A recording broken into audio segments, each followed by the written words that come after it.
नमस्कार बच्चों, basic strength में अब आगे बढ़ते हैं और कुछ क्वेश्चंस से स्टार्ट करते हैं इसको। ठीक है,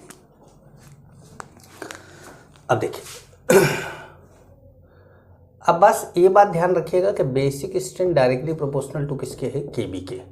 तो कभी कभी क्या होता है कि आपको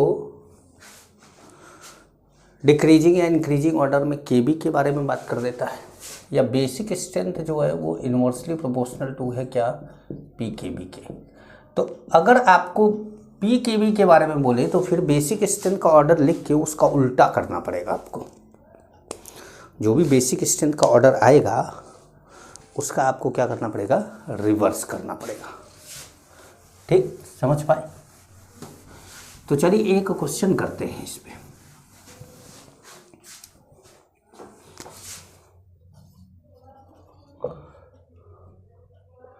Arrange the following in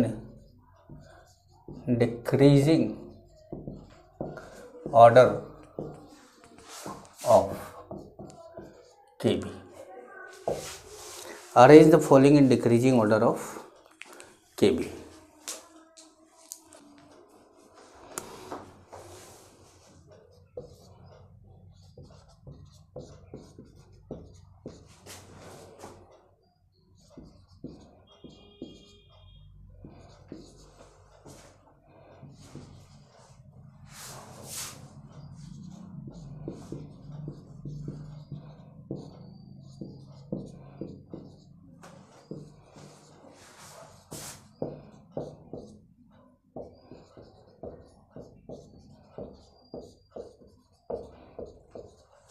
अब जैसे ये तीन कंपाउंड केबी के ऑर्डर का केबी के ऑर्डर में अरेंज करना है, इसका मतलब है कि बेसिक स्ट्रेंथ के ऑर्डर में अरेंज करना। तो अब देखिए यहाँ पर ये CH2 माइनस सब में है, सब में क्या है, CH2 माइनस। इसका मतलब है CH2 माइनस सब में क्या है, कॉमन है। CH2 माइनस सब में कॉमन है। अब इसके अलावा जो बचा उनका इफेक्ट होगा, तो ये क्या लगाएगा, प्लस आई। ये क्या लगाएगा, प्लस आई। ये भी क्या लगाएगा, प्लस आई, क्योंकि नेगेटिव चार्ज के बगल वाले कार्बन अल्फा कार्बन नहीं होते, तो इसलिए हाइपर कंजुगेशन की बात नहीं करनी। तो प्लस आई प्लस आई प्लस आई। अब सबसे ज़्यादा प्लस आई कौन लगा रहा है, थर्ड वाला। तो थर्ड वाला सबसे ज़्यादा इलेक्ट्रॉन डेंसिटी बढ़ा रहा होगा। तो सबसे ज़्यादा इलेक्ट्रॉन डेंसिटी बढ़ा रहा होगा, जितना ज़्यादा इलेक्ट्रॉन डेंसिटी होगी उतनी ज़्यादा बेसिक स्ट्रेंथ होगी। तो केबी या बेसिक स्ट्रेंथ 3:1 हो जाएगा। ठीक है, देखते जाते हैं ऐसे एक एक करके एग्जाम्पल।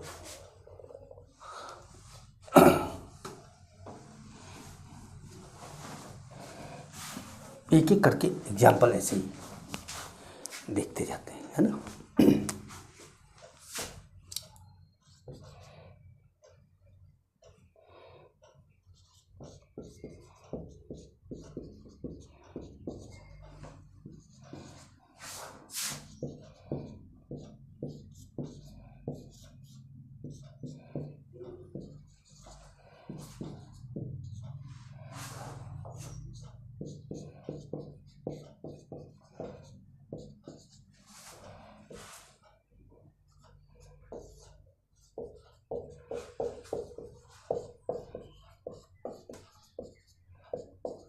ठीक, 4 एग्जाम्पल फिर ले लिया।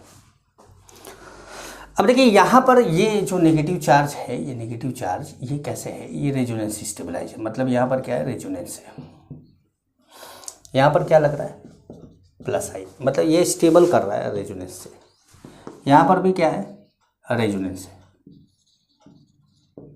ठीक है, अच्छा यहाँ पर भी क्या है, रेजोनेंस है। लेकिन यहाँ पर एक प्लस आई भी है, ध्यान रखिएगा। रेजोनेंस नेगेटिव चार्ज को स्टेबल करेगा, लेकिन प्लस आई इलेक्ट्रॉन डेंसिटी बढ़ा देगा। तो यहाँ पर क्या लग रहा है, केवल प्लस आई।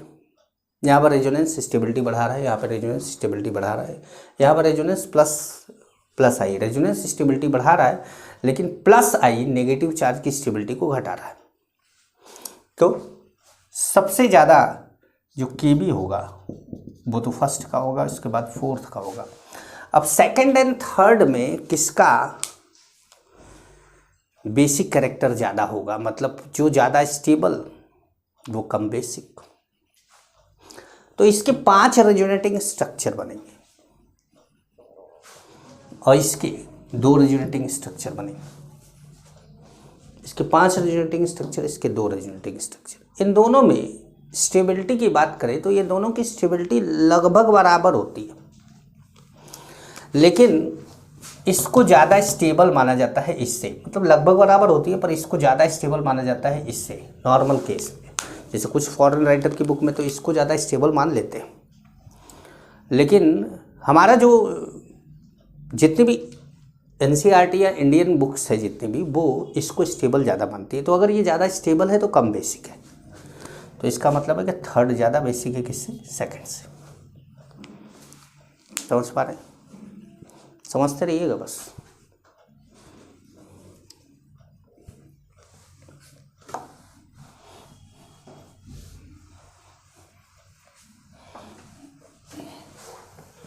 अब जैसे एक क्वेश्चन इसमें केबी की जगह पे पी केबी ले लेते हैं।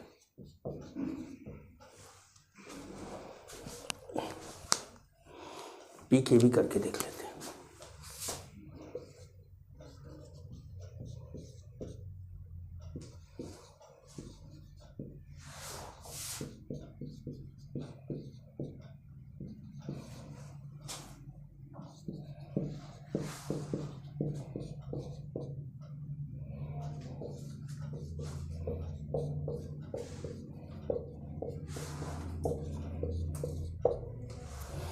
अब इससे 4 कंपाउंड है, तो ये सब जगह O माइनस कॉमन है, लेकिन यहाँ पर क्या है, यहाँ पर अगर आप देखें तो यहाँ पर क्या है, रेजोनेंस है। बाकी सब जगह प्लस आई है, यहाँ भी प्लस आई है, थर्ड में भी प्लस आई है, फोर्थ में भी प्लस आई। सबसे ज़्यादा प्लस आई कहाँ लग रहा है, फोर्थ में। सबसे ज़्यादा प्लस आई कहाँ लग रहा है, फोर्थ में। तो फोर्थ में प्लस आई सबसे ज़्यादा लग रहा है, तो फिर अब क्या होगा इसका आंसर,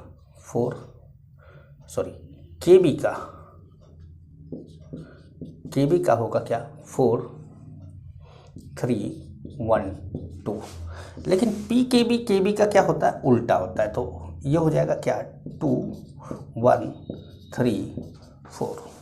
मैंने यही बोला था आपको कि जब पी केबी दे तो कंफ्यूज मत होइएगा, थोड़ा सा ध्यान से समझिएगा क्वेश्चन को। केबी के ऑर्डर में लिखिए, बेसिक स्ट्रेंथ के ऑर्डर में लिखिए और उसको क्या करिए, रिवर्स कर दीजिए।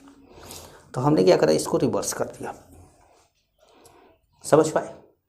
मतलब 2 का पी केबी सबसे ज़्यादा, क्योंकि बेसिक स्ट्रेंथ सबसे कम। ठीक है, तो अब ऑर्गेनिक जो बेस है वो स्पेशली नाइट्रोजन कंटेनिंग है। ऑर्गेनिक जो बेस है वो स्पेशली नाइट्रोजन कंटेनिंग, क्योंकि नेगेटिव चार्ज के स्टेबिलिटी को तो हम कार्बन आयन में भी देख लेंगे। नेगेटिव चार्ज की स्टेबिलिटी को तो हम कार्बन आयन में भी देख लेंगे, और जितना ज़्यादा स्टेबल होगा उतना कम बेसिक होगा, ये तो क्लियर है। लेकिन नाइट्रोजन कंटेनिंग बेसिस की बात करी जाए, हेडिंग डालिएगा, nitrogen containing basis. Nitrogen containing basis. अब नाइट्रोजन कंटेनिंग बेसिस में अपने पास क्या क्या है। पहला है एलिफैटिक एमीन। पहला क्या है, एलिफैटिक एमीन। अब एलिफैटिक एमीन क्या होता है, एलिफैटिक एमीन का मतलब RNH2 R2NH R3N, ये सब क्या है, एलिफैटिक बेस हैं, प्राइमरी सेकेंडरी टर्सरी एमीन है। ठीक है, सेकंड क्या है, एरोमेटिक एमीन है। एरोमेटिक एमीन है, सेकंड है एरोमेटिक एमीन। ठीक है, अब एरोमेटिक एमीन मतलब जैसे एनिलीन हो गया, या और भी हैं, बहुत ढेर सारे हैं एरोमेटिक एमीन।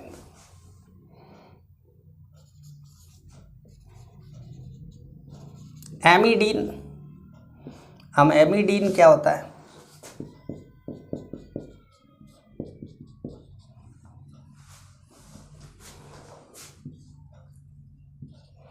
एंड ग्वानिडीन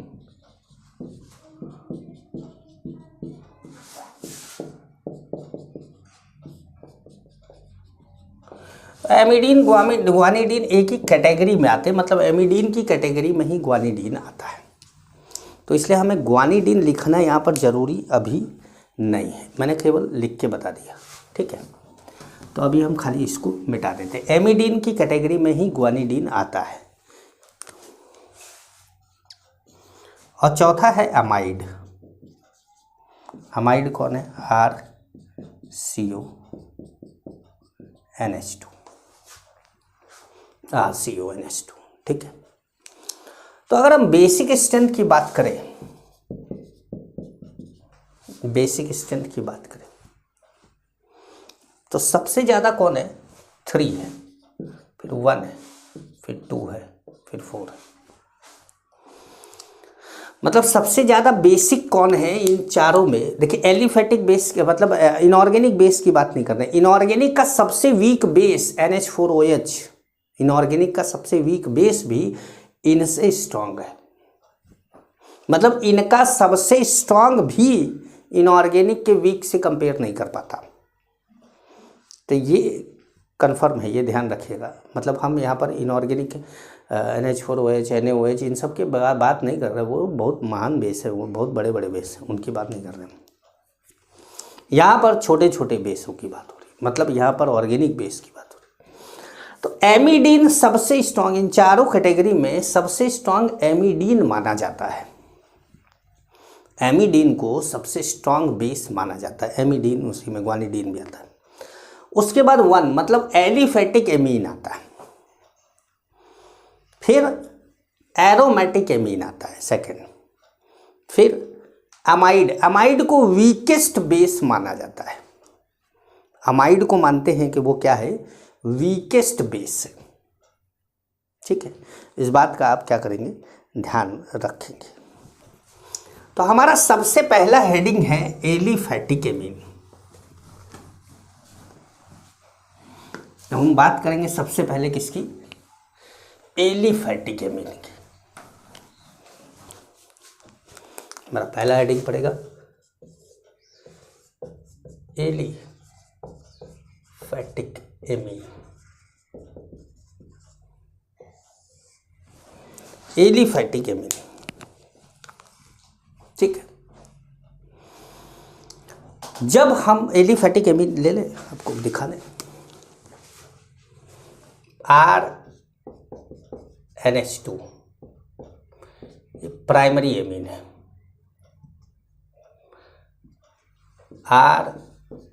RNHR ये सेकेंडरी एमीन है। चलो यहाँ भी एमीन लिख देते हैं।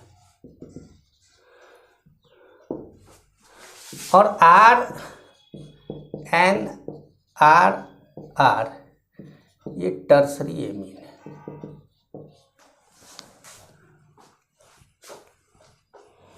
ठीक। प्राइमरी एमीन है, सेकेंडरी एमीन है, और ये क्या है, टर्सरी एमीन है। अब गैसियस स्टेट में इन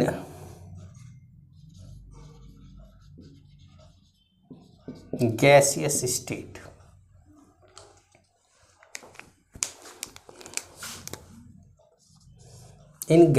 स्टेट बेसिक स्ट्रेंथ जो होगा वो क्या होगा, R3N R2NH RNH2। मतलब क्या हो गया, tertiary amine, secondary amine, primary amine. और ये होता क्यों है,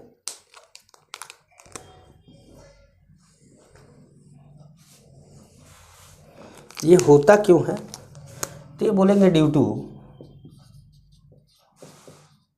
plus I effect, due two plus I effect. तो अब जैसे कि यहाँ पर लोन पेयर लगा दें, यहाँ पर लोन पेयर लगा दें, तो यहाँ पर जो है, यहाँ पर एक R इसको प्लस I से इलेक्ट्रॉन डोनेट करेगा, यहाँ पे दो एल्काइल ग्रुप इसको प्लस R से इलेक्ट्रॉन डोनेट करेंगे, यहाँ पे 3 R ग्रुप इसको प्लस I से इलेक्ट्रॉन डोनेट करेंगे। तो जब प्लस I से इलेक्ट्रॉन डोनेट करते जाते हैं तो बेसिक स्ट्रेंथ बढ़ता जाता है, तो इसीलिए टर्सरी एमीन का बेसिक स्ट्रेंथ सबसे ज़्यादा होगा, उसके बाद सेकेंडरी एमीन का, इसके बाद प्राइमरी एमीन का। ठीक है, गैस स्टेट, गैस स्टेट बोलेगा आपको, मतलब लिख के देगा कि इन गैसियस स्टेट। ठीक है, दूसरा है बी, इन एक्वस मीडियम, वो बोल भी सकता है और नहीं भी बोल सकता है, वो बोल भी सकता है और नहीं भी बोल सकता।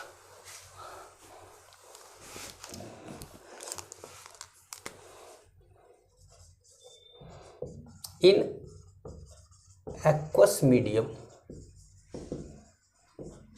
और नॉट मेंशन्ड, या तो एक्वस मीडियम दिया होगा और या तो कुछ मेंशन ही नहीं होगा, तब भी आप एक्वस मीडियम ही मानेंगे।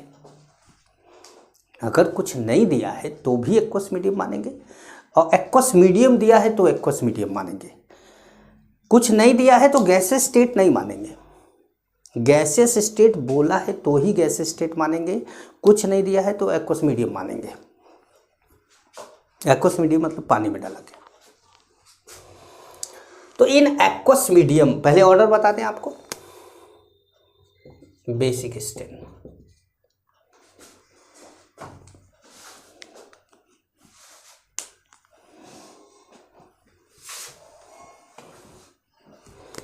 इफ R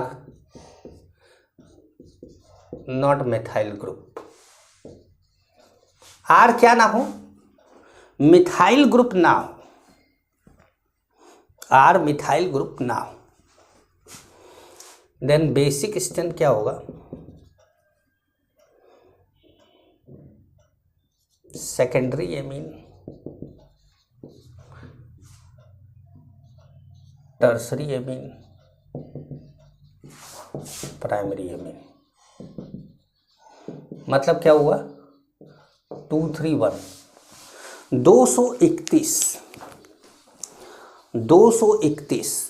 231 होगा अगर क्या होगा, एल्काइल ग्रुप मिथाइल नहीं है। अगर इफ R क्या हो, मिथाइल ग्रुप हो, अगर R मिथाइल ग्रुप है तो बेसिक स्ट्रेंथ क्या होगा, तब होगा secondary amine, primary amine, tertiary amine, secondary amine, primary amine, tertiary amine, तब ये हो जाएगा। तब यहां बोला जाता है क्या, 213। तो आप एक बात का ध्यान रखिएगा कि 213 छोटा नंबर है, 213, 213 क्या है, छोटा है, और 231 क्या है, बड़ा है। तो बड़ा तो एल्काइल ग्रुप बड़ा, नंबर छोटा तो एल्काइल ग्रुप छोटा, सबसे छोटा मतलब कौन, CH3। समझ पा रहे हैं, ध्यान रखिएगा ये। ठीक है, अब बात आती है एक्सप्लेनेशन की कि कैसे एक्सप्लेन किया जाए इसको। तो एक्सप्लेनेशन अब ये क्लियर करें, इसको मिटा दें, ये याद रखेंगे आप। सेकेंडरी, टर्सरी, प्राइमरी होगा कब, जब एल्काइल ग्रुप मिथाइल ग्रुप नहीं है। और अगर मिथाइल ग्रुप है का मतलब सबके सब एल्काइल ग्रुप मिथाइल ग्रुप होने चाहिए, सबके सब एल्काइल ग्रुप मिथाइल ग्रुप होने चाहिए। ऐसा नहीं कि टर्सरी एमीन में केवल एक मिथाइल ग्रुप है तो आप ये वाला ऑर्डर फॉलो करने लगेंगे, नहीं, सब के सब मिथाइल ग्रुप होंगे तभी ये ऑर्डर फॉलो करेंगे, वरना नहीं करेंगे। जैसे सेकेंडरी एमीन है, सेकेंडरी एमीन में एक तरफ इथाइल एक तरफ मिथाइल है, तब ये ऑर्डर फॉलो नहीं करेंगे, तब तो आप यही ऑर्डर फॉलो करेंगे। मतलब सब के सब मिथाइल ग्रुप होंगे तब ये ऑर्डर फॉलो करेंगे। ठीक है, इसलिए मैं क्लियर कर दे रहा हूँ सारी चीज़ें। जैसे मन में कोई क्वेश्चन आ रहा है आपके या आने वाला है भविष्य में, जब आप क्वेश्चन करने लगेंगे तो वो क्वेश्चन आपका यहाँ क्लियर होता रहे। तो एक्सप्लेनेशन क्या है इसका?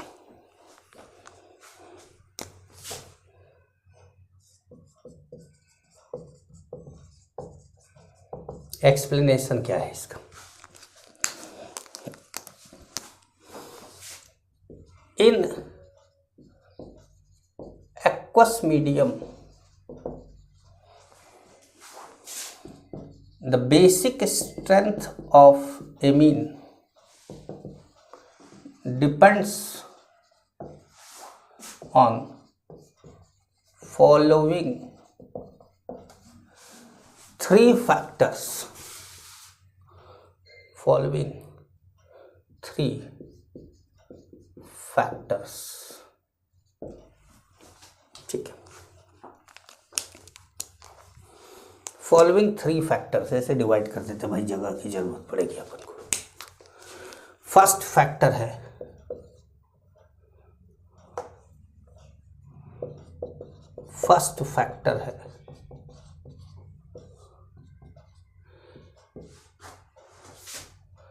Plus I effect.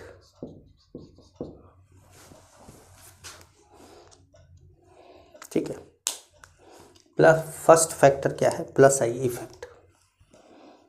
ऐसे लिखा जाए ब्लू से इसको।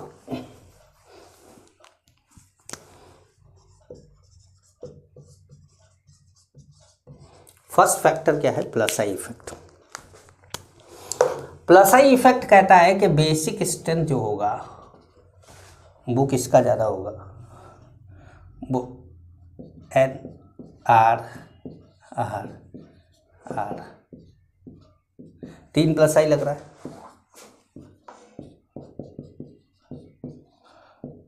2 प्लस आई लग रहा है, 1 प्लस आई लग रहा है। तो इसका बेसिक स्ट्रेंथ क्या होगा? ज़्यादा होगा। बेसिक तो, मतलब प्लस आई इफेक्ट ये कहता है कि टर्सरी का बेसिक स्ट्रेंथ सबसे ज़्यादा होगा, फिर सेकेंडरी का होगा, फिर क्या होगा? प्राइमरी का होगा। सेकंड फैक्टर है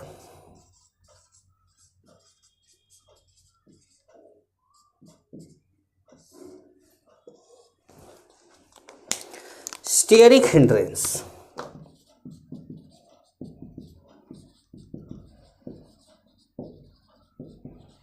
सेकंड फैक्टर क्या है? Steric hindrance.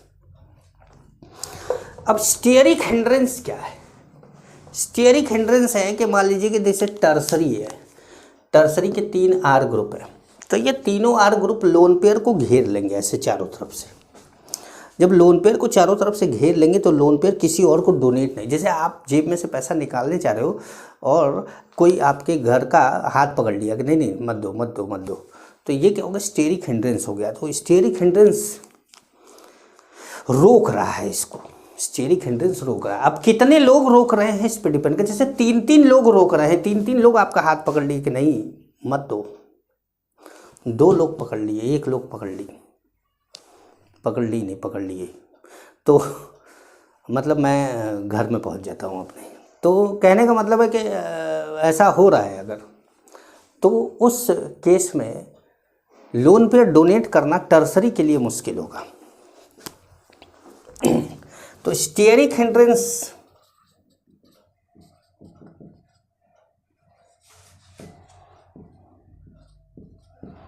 सबसे ज़्यादा टर्सरी में होगा, फिर सेकेंडरी में होगा, तब प्राइमरी में होगा। तो बेसिक स्ट्रेंथ सबसे ज़्यादा किसका होगा? सबसे ज़्यादा होगा RnH2 का,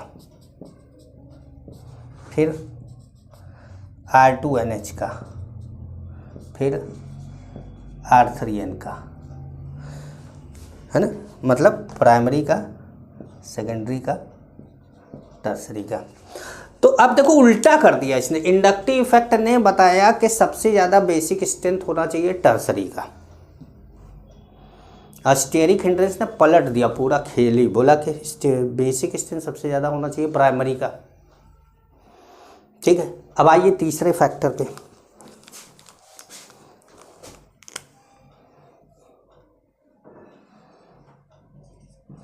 थर्ड फैक्टर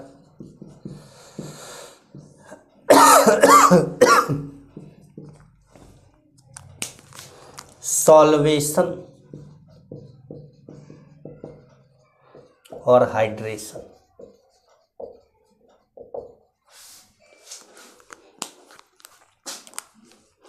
तो ये कैसे समझाया जाए, तो इसको समझिए। एमीन फॉर्म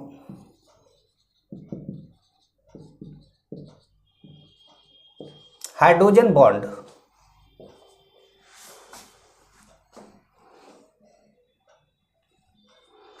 नहीं, ये नहीं, ऐसे नहीं करना। अब यहां पर एक चीज, जैसे कि एमीन क्या कर रहा है वाटर में, एमीन क्या कर रहा है वाटर में, एमीन H+ ले रहा है।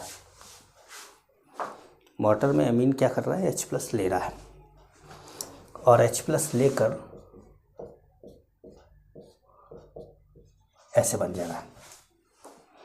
ये कौन है, बेस है, ये कंजुगेट एसिड है, ठीक है। ये स्ट्रांग होगा तो ये स्टेबल होगा, ये स्ट्रांग होगा तो ये क्या होगा, स्टेबल होगा। ये बेस है, ये कंजुगेट एसिड है, ये स्ट्रांग तो ये स्टेबल, ये वीक तो ये less stable.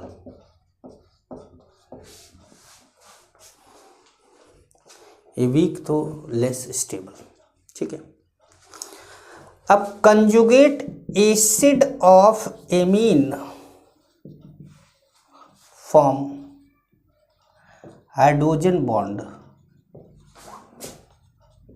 With water. Conjugate acid of amine form hydrogen bond with water. Higher the number of hydrogen bond, higher will be the stability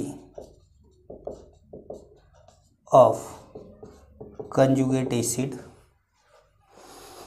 अब स्टेबल होगा तो बेस क्या होगा, स्ट्रांग होगा। Higher the number of hydrogen bond, higher will be the stability of conjugate acid, and higher will be the basic strength of amine. Amine का basic strength भी क्या होगा, ज़्यादा हो जाएगा।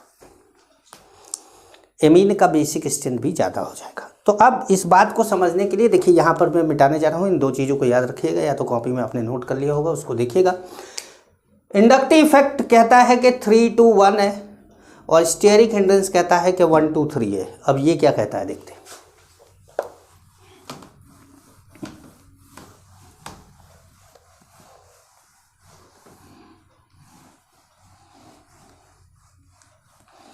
ठीक है, चलिए इसको मैं मिटा देते हैं।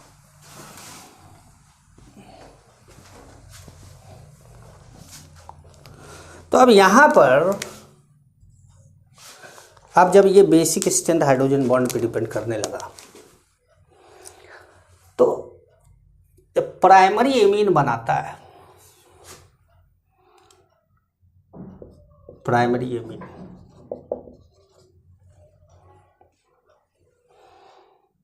मतलब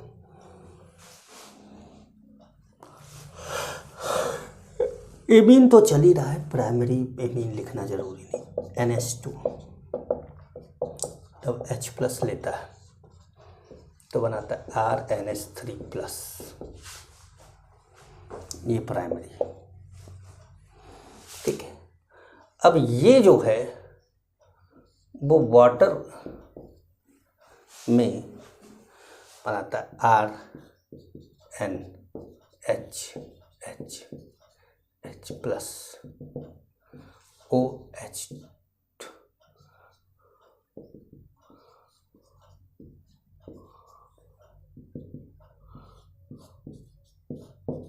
ये हाइड्रोजन बॉन्ड बना लिए। कितने हाइड्रोजन बॉन्ड? 3 hydrogen bond.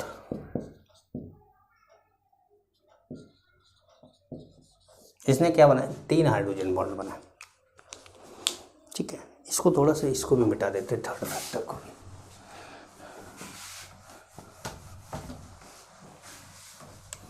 जितना ज़्यादा हाइड्रोजन बॉन्ड बनाएगा उतना ज़्यादा एमीन का बेसिक स्ट्रेंथ होगा। ये क्लियर है? तो इसको आगे बढ़ा के इधर दिखा देते हैं ना, जगह कब पड़ने लगेगा हमें फिर। तो हमारा जो ये R N H H H है, ये हो गया ऐसे।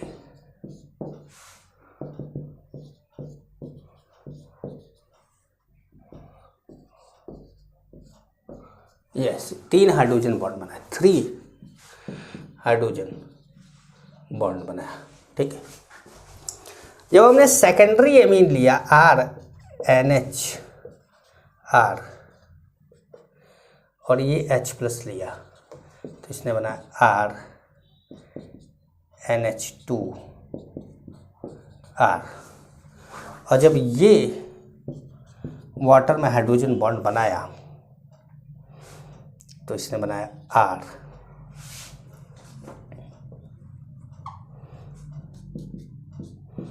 R R H H।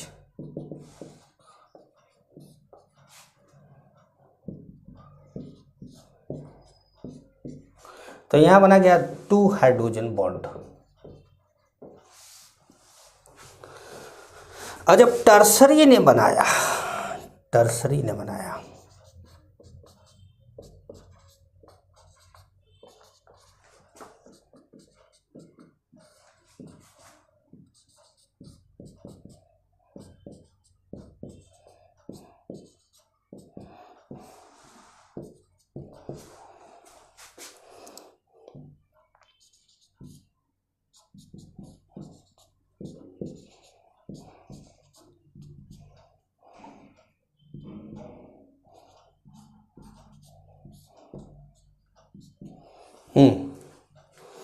तो ये 1 हाइड्रोजन बॉन्ड बना।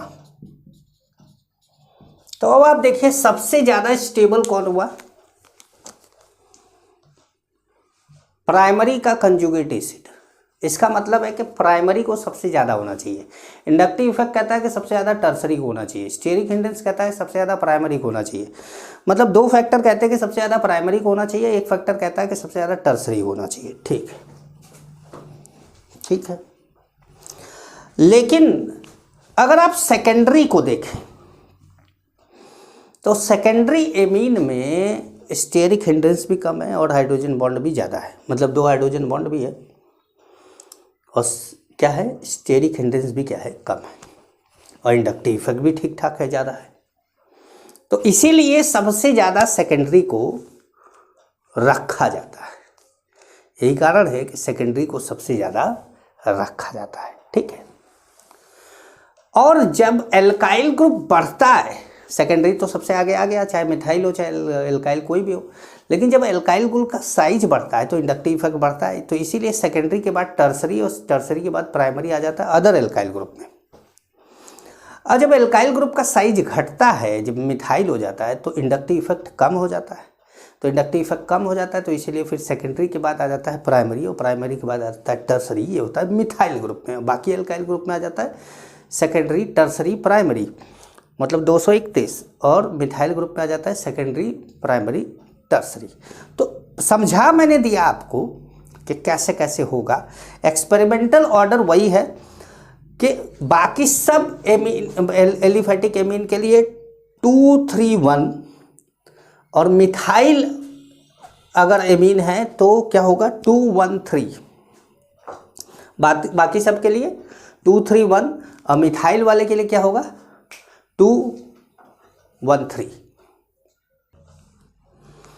तो अब देखिए मैं आपको यहाँ एक्सपेरिमेंटल डेटा भी दे देता हूँ ताकि आपके मन से कंफ्यूजन खत्म हो जाए।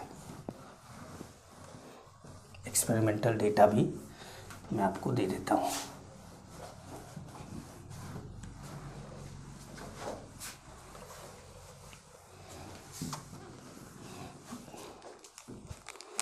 ठीक है, मैं यहाँ पे लिख दूँ एमीन और यहाँ पे लिख दूँ पीकेबी, ठीक है, चलेगा।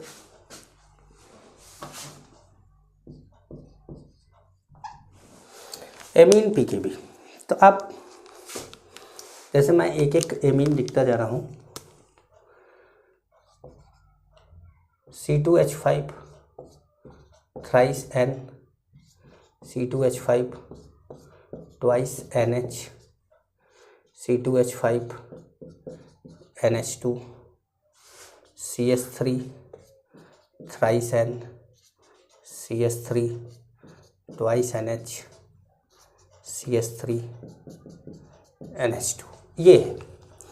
अब इन सब का डेटा मैं यहाँ पे लिख देता हूँ और ये NCERT का डेटा है, आप मैच कर लीजिएगा।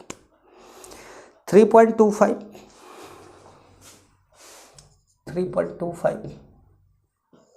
इसका है 3.00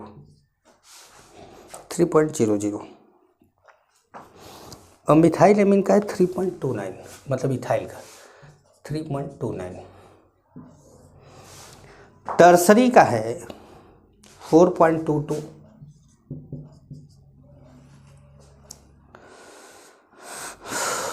सेकेंडरी का है 3.27 और प्राइमरी का है 3.38, ठीक है। अब देखिए ध्यान से समझिएगा, बेसिक स्ट्रेंथ की बात करें अगर यहाँ पे बेसिक स्ट्रेंथ की बात करें, ध्यान से, थोड़ा जगह कम है, नीचे तक लिखता जाऊँगा, ठीक है। तो बेसिक स्ट्रेंथ की बात करें तो सबसे ज़्यादा मैंने बोला कि इथाइल में सबसे ज़्यादा कौन होगा, सेकेंडरी, फिर टर्सरी, फिर प्राइमरी। तो अब देखिए सेकेंडरी, टर्सरी, प्राइमरी आ रहा है कि नहीं। सेकेंडरी 3, टर्सरी 3.29 और प्राइमरी 3.2925, ठीक है। तो ये हो गया सबसे ज़्यादा कौन, C2H5 ट्वाइस NH, ठीक है, ये सेकेंडरी हो गया। उसके बाद टर्सरी C2H5 थ्राइस N। उसके बाद देखिए पूरा ऑर्डर लिखना है आपको। इसके बाद देखिए ये है, ये कौन है, CS3 ट्वाइस NH। अब इसका सेकेंडरी आ गया।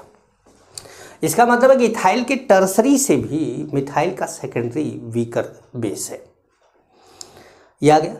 अब 29 लाते हैं, मतलब C2H5 NH2। अब ये लाना होगा हमको, क्यों, देख लीजिए।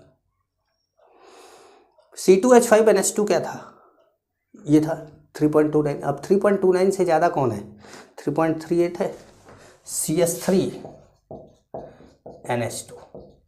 और उसके बाद लास्ट में कौन आ गया, CS3 थ्राइस N, यही तो होगा, CS3 थ्राइस N का 4.22। तो अब आप ध्यान से देखिए, खाली इथाइल चेक करिएगा, खाली इथाइल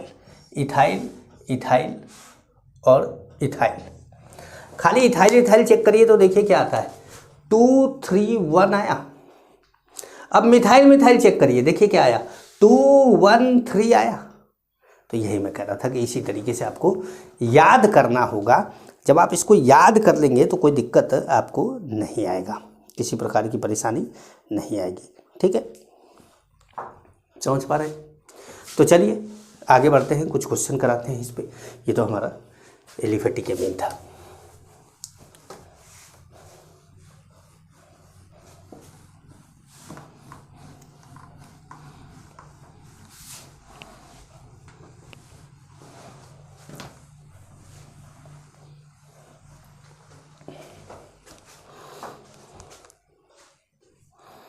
ठीक है, अब देखिए एक बात हमेशा ध्यान रखिएगा,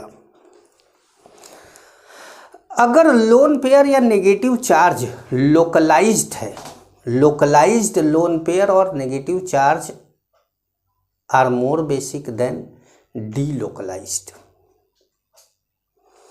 लोकलाइज्ड मतलब कहीं जा नहीं रहा है, डीलोकलाइज का मतलब एक जगह से रेजोनेंस के थ्रू क्या हो रहा है, एक जगह से दूसरी जगह जा रहा है। तो localised electron pair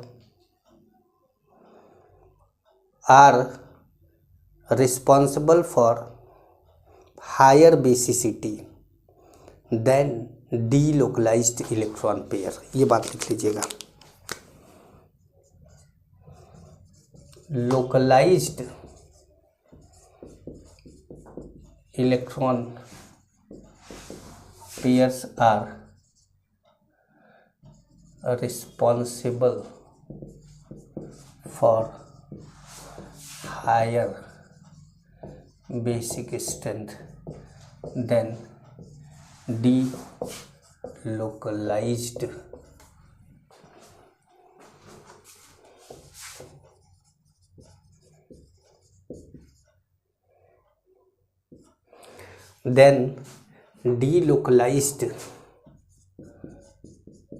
electron pairs. Pair ही लिख देते हैं, पेयर्स क्या जरूरत है, इलेक्ट्रॉन पेयर। ठीक है, ध्यान रखिएगा। लोकलाइज्ड जो होगा वो ज़्यादा बेसिक होगा कंपैरेटिवली डीलोकलाइज्ड के। हमेशा ध्यान रखिएगा, कभी भी रेजोनेंस होगा तो वो बिना रेजोनेंस वाले से कम बेसिक होगा। मतलब जिसमें रेजोनेंस वो कम बेसिक, जिसमें रेजोनेंस नहीं वो ज़्यादा बेसिक। हमेशा इस बात का आप ध्यान रखेंगे कि डीलोकलाइज्ड है कि नहीं है।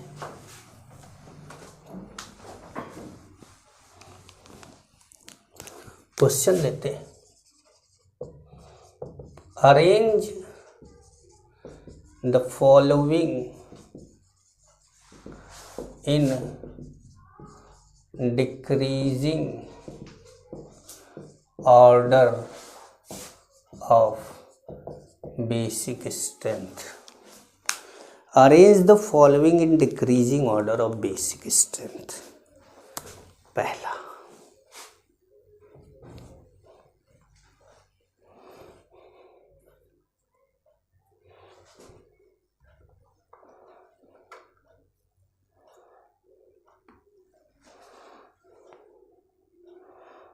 CS3 CS2 NH2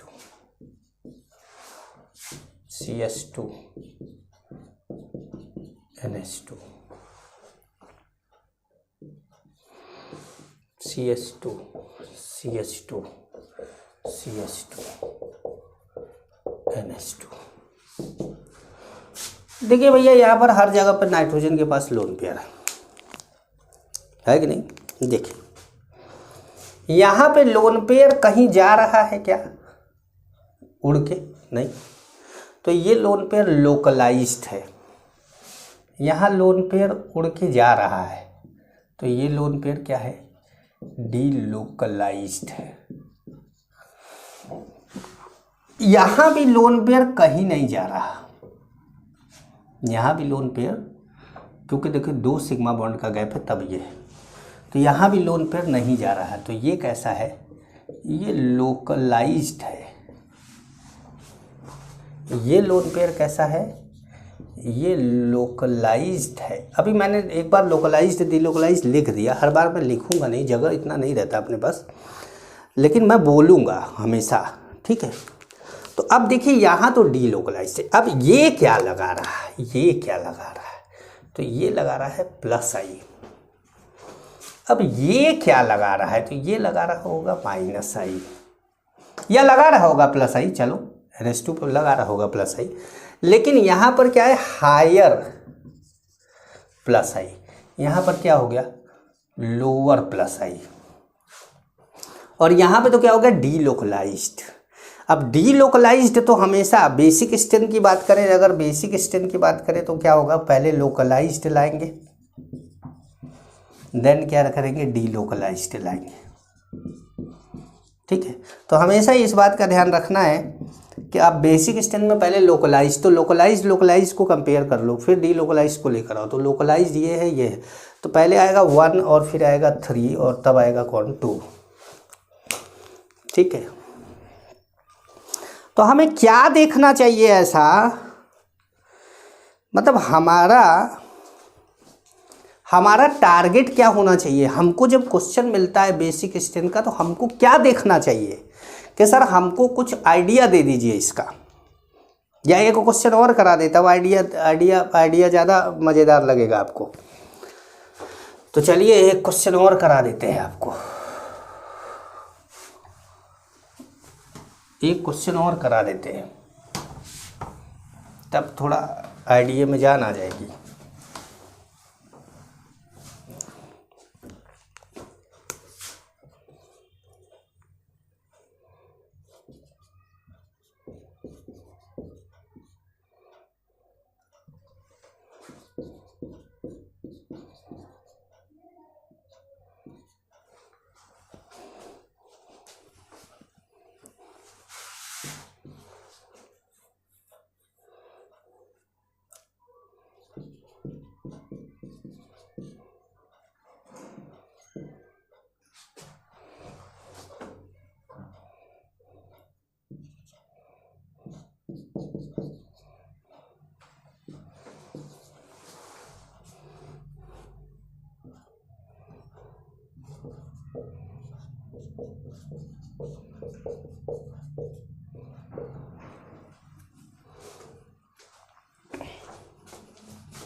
अब जैसे ये 4 कंपाउंड है, अब इस 4 कंपाउंड में आपको ये देखना है कि ये लोन पेयर है भाई, सब है ना, वो भी लोन पेयर है और ये भी लोन पेयर, ठीक है।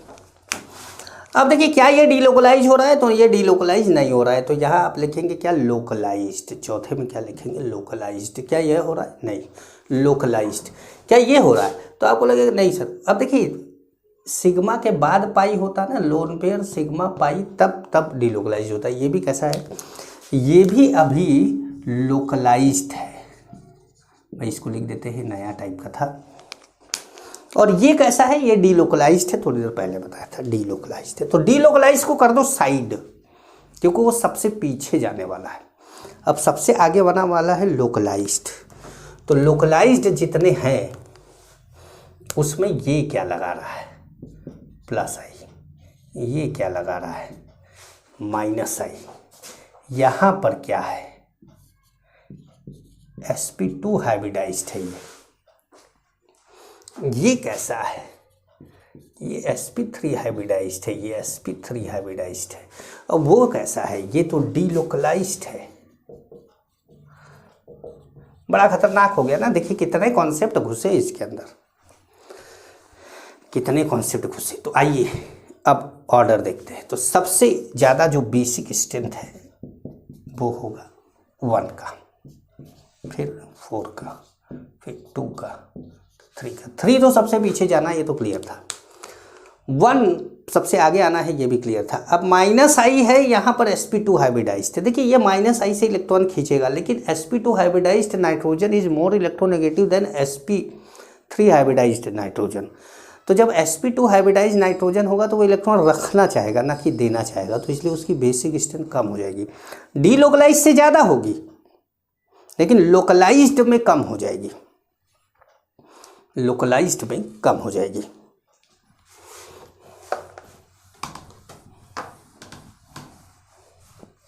लोकलाइज्ड में कम हो जाएगी। तो अब यहाँ पर क्या, अब सर आपने एक हाइब्रिडाइजेशन बता दिया, एक आपने फैक्टर बता दिए कि भैया सब रेजोनेंस हाइपर कंजुगेशन सब भी देखना है, डीलोकलाइजेशन। तो अब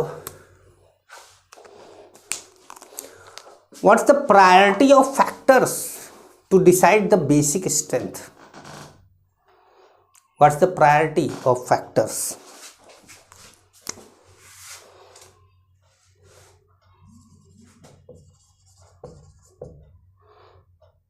What's the priority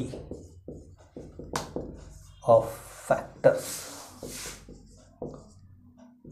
which decide basic strength.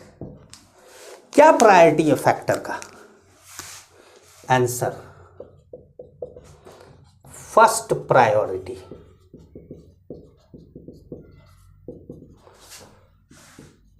Localised,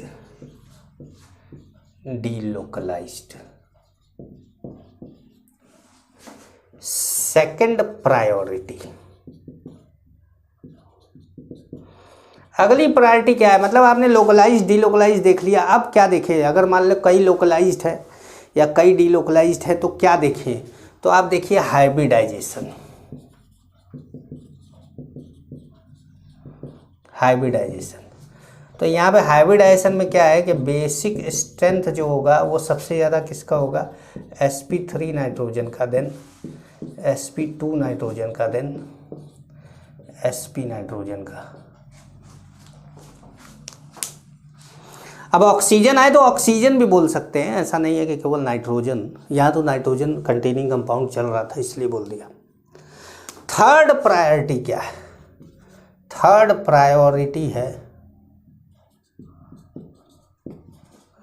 other electronic effect.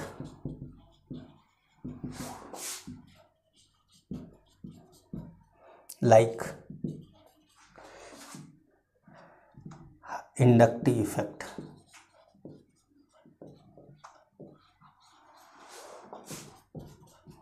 Hyper conjugation,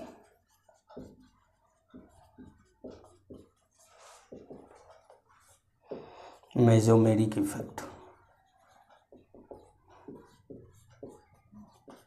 तो क्या प्रायोरिटी ले भाई? कौन सी प्रायोरिटी ले? पहले क्या देखे बाद में क्या देखे? तो पहले देखिए कि वो कंपाउंड में जो इलेक्ट्रॉन पेयर है वो लोकलाइज्ड डीलोकलाइज्ड हो रहा है कि नहीं। वो क्या हो रहा है? लोकलाइज्ड है कि डीलोकलाइज्ड है। अगर क्लियर हो गया लोकलाइज्ड है सब, मतलब 4 लोकलाइज्ड है 5 डीलोकलाइज्ड है, तो 4 लोकलाइज्ड अलग कर लो, उस पर ये लगाओ। फिर जो डीलोकलाइज्ड आपने अलग किए उस पर भी ये लगाओ। फिर इसके बाद फिर इस पर आओ। मान लो जो है कि कोई 2 लोकलाइज्ड ऐसे मिले जिसमें दोनों का हाइब्रिडाइजेशन क्या है? sp2 नाइट्रोजन है, तब आप इन फैक्टर पर आओ। मतलब लोकलाइज्ड डीलोकलाइज्ड से कंपेयर नहीं हुआ, दोनों लोकलाइज्ड हैं तो इस पे जाओ। इससे कंपेयर नहीं हुआ, दोनों की हाइब्रिडाइजेशन भी सेम है तो फिर इस पे जाओ। तब यहाँ पहुँचते पहुँचते आपका कॉन्सेप्ट क्लियर हो जाएगा। मेरी बात समझ पा रहे हैं कि नहीं? कुछ क्लियर पड़ा, पल्ले पड़ा?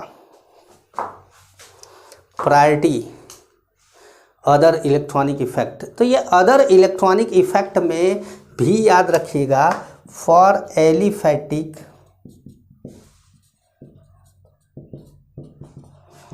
टू 3 1 अदर एल्काइल ग्रुप,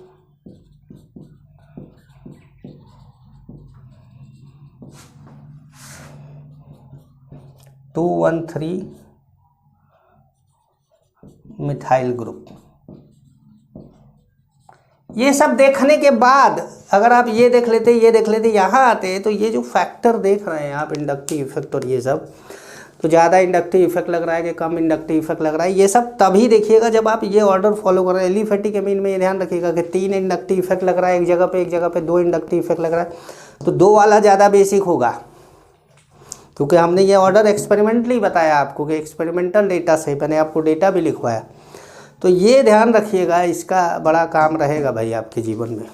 जीवन में का मतलब ऑर्गेनिक जीवन में, ऑर्गेनिक जीवन में इसका काम रहेगा। जैसे कि एक क्वेश्चन करके आपको दिखाएं,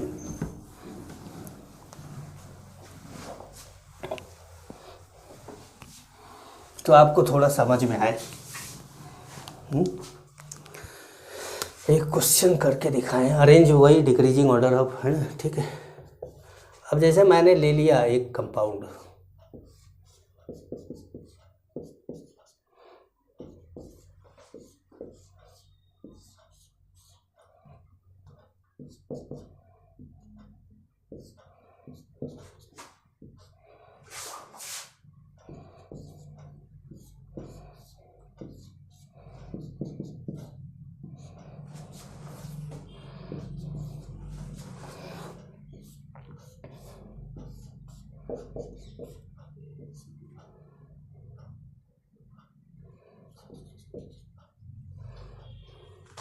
अब ऐसे ये 4 कंपाउंड है। अब इस 4 कंपाउंड में पहले आपको ये पहले आपको ये ढूंढना है कि डीलोकलाइज कौन है, लोकलाइज कौन है। तो देखिए पहली बात तो ये lone pair single bond double bond ये क्या हो गया, डीलोकलाइज्ड हो गया। अब बाकी सब लोकलाइज्ड हो गए। यहाँ पे भी डीलोकलाइजेशन नहीं हो रहा है भाई, क्योंकि डबल बॉन्ड यहाँ होता है या यहाँ होता है तो डीलोकलाइज होता है, उसी पे है तो डीलोकलाइज नहीं होगा, ठीक है। तो डीलोकलाइजेशन नहीं हो रहा, बाकी सब लोकलाइज्ड। लेकिन लोकलाइज्ड के अलावा अब इसकी हाइब्रिडाइजेशन क्या है, तो इसकी हाइब्रिडाइजेशन है sp2, इसकी हाइब्रिडाइजेशन है sp3 और इसकी हाइब्रिडाइजेशन है sp3। इसकी हाइब्रिडाइजेशन से मतलब ही नहीं है क्योंकि तो डीलोकलाइज्ड हो गया। तो अब हाइब्रिडाइजेशन sp3 है तो पहले तो sp3 वाले को लाएं, क्योंकि sp2 वाला तो कम बेसिक है, तो sp3 वाले को ले आओ। अब sp3 वाला आपके पास ये आ गया, ये आ गया। तो आप देखो ये कौन सा एमीन है, तो ये है सेकेंडरी एमीन है। अरे इतना कॉन्सेप्ट है इसके अंदर के क्या करोगे। और ये कैसा है, टर्सरी एमीन है। अब क्या कोई मीडियम दिया हुआ है, नहीं, इसका मतलब है कि एक्वस मीडियम है। अगर कोई मीडियम नहीं दिया है तो इसका मतलब एक्वस मीडियम है। तो सेकेंडरी का बेसिक स्ट्रेंथ टर्सरी से ज़्यादा होता है। सेकेंडरी से क्या मतलब है, क्वेश्चन 1 और फिर क्या 4। अब 4 के बाद 1 4 हो गया जो कि हाइब्रिडाइजेशन sp3। अब ये भी क्या है, लोकलाइज्ड है, लेकिन हाइब्रिडाइजेशन sp2 है इसलिए बाद में आ रहा है, तो ये आ गया 3। और ये क्या डीलोकलाइज्ड है इसलिए क्या आया, ऐसे आया। बड़ा खतरनाक कॉन्सेप्ट है, ठीक है। तो बड़ा ही खतरनाक कॉन्सेप्ट और बड़ा ही ज़बरदस्त समझने लायक बात आ रही है अब धीरे धीरे। और ये 3 चीज़ों को ध्यान रखना है कि पहला लोकलाइज्ड डीलोकलाइज्ड ये देख लेना है, दूसरा आपको इलेक्ट्रोनेगेटिविटी देख लेनी है क्योंकि हाइब्रिडाइजेशन देखना है, और तीसरा आपको ये देखना है कि फिर सेकेंडरी है, टर्सरी है, प्राइमरी है, क्या है। अब अगर दो सेकेंडरी बस देखिए हाइब्रिडाइजेशन भी सेम आ जाए, लोकलाइज भी हो, हाइब्रिडाइजेशन भी सेम हो, और दोनों तो जैसे कि इसमें था, और फिर दोनों ही सेकेंडरी भी हो जाए या दोनों ही टर्सरी भी हो जाए, तब आता है इंडक्टिव इफेक्ट और बाकी सब चीज़ों को इफेक्ट को देखने। ठीक है, तो चलिए अगली क्लास में मिलते हैं। अभी तो बहुत क्वेश्चन कराना है इस पर, अगली क्लास में मिलते हैं तो बात करते हैं। तब तक के लिए नमस्कार।